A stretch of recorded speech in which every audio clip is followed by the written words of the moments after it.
let's start by creating our model. For that we're gonna create a new folder, so we'll say new group model, and we'll create a new model file.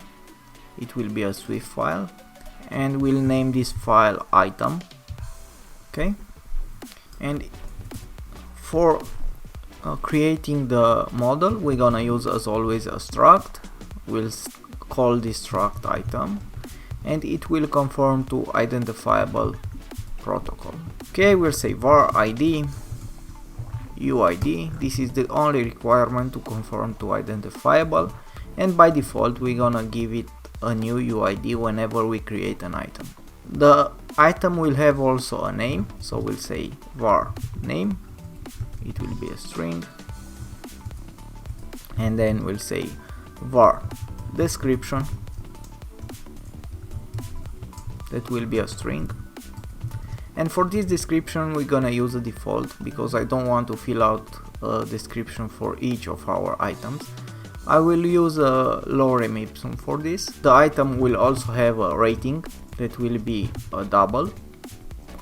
Also we'll have a number of votes that will be an int, votes or reviews, however you wanna call them. Also the item will have a price.